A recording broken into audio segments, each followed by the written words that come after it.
What's going on, everybody? We're back with another episode of Skate Hacks, and today we are going over the crooked grind, the backside crooked grind. Now, this is a very basic ledge trick, and it's a lot easier than it looks. I remember when I was learning crooked grinds, I thought, it'd be kind of hard because basically like a nose grind, but in my opinion, it's easier than a regular nose grind. I feel like a lot of people would agree with this. I don't know. What do you think? But it's a pretty easy ledge trick. You don't have to ollie really high to get into a crooked grind, so keep that in mind.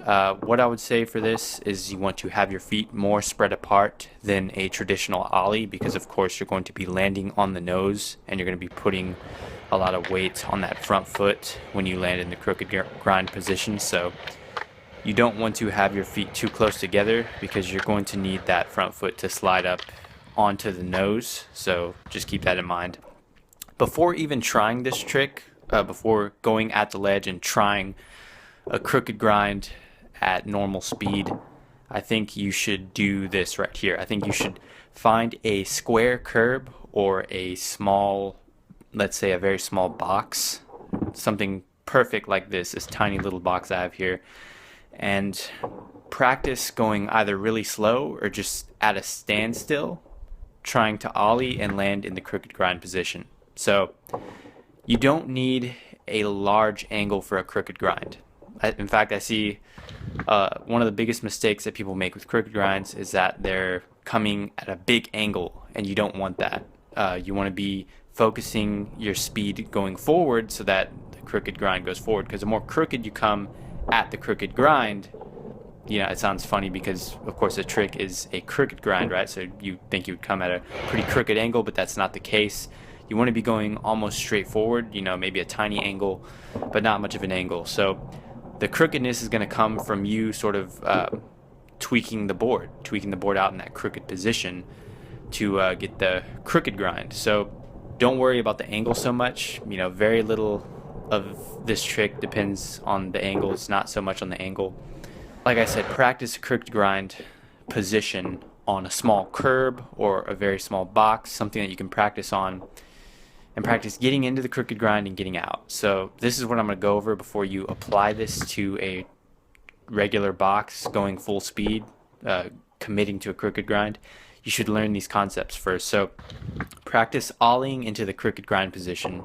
You want to make sure that you're just pressing on the nose. You want to press on the nose. You don't want to press too heavy on the nose, but you want to land in the basic crooked grind position, and you want to practice this over and over. So this actually isn't too difficult at all when you're practicing on a curb, and of course I wish that I did this with almost all the ledge tricks that I learned, practicing still motion on a curb, and then start adding a little bit of speed to it, and then add a little bit of more speed, and continue that process until you're very comfortable with getting into the crooked grind. Now, getting out, this seems to be one of the biggest problems with the crooked grind. Now, fortunately, when you're in the crooked grind, because the back truck is not in line with the ledge, you don't have to worry about that back truck hitting the ledge on the way out. But you want to get that nudging motion. You want to make sure that you get this nudging motion with the front foot. So basically, you're going to practice this again on a small curb or whatever you feel comfortable practicing this on.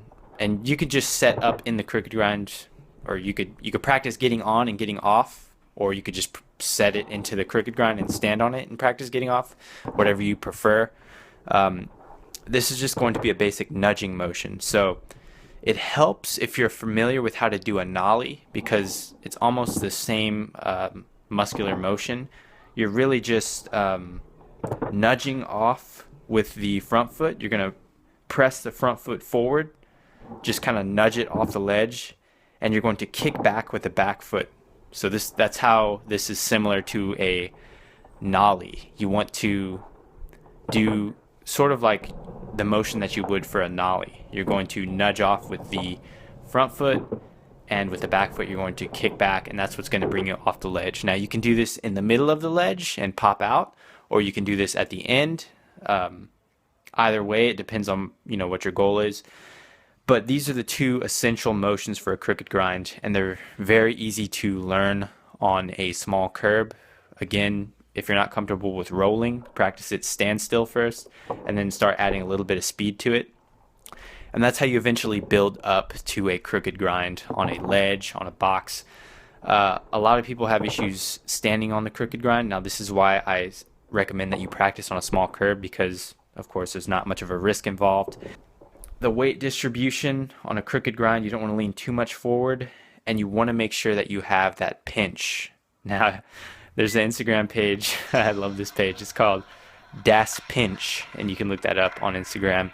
And they basically just post videos of people pinching that truck, getting that nice pinch on crooked grinds and on feeble grinds. And that's what you want with a crooked grind. That's pretty much the key factor in a successful crooked grind. That's what makes a crooked grind what it is, that little pinch you got going on with the truck. That's what separates the men from the boys.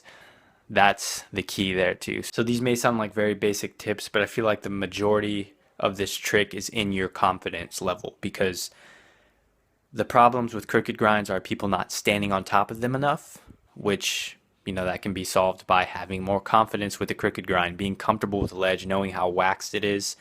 I like crooked grinding very waxed ledges, so that way I could just sit on it nice and easy.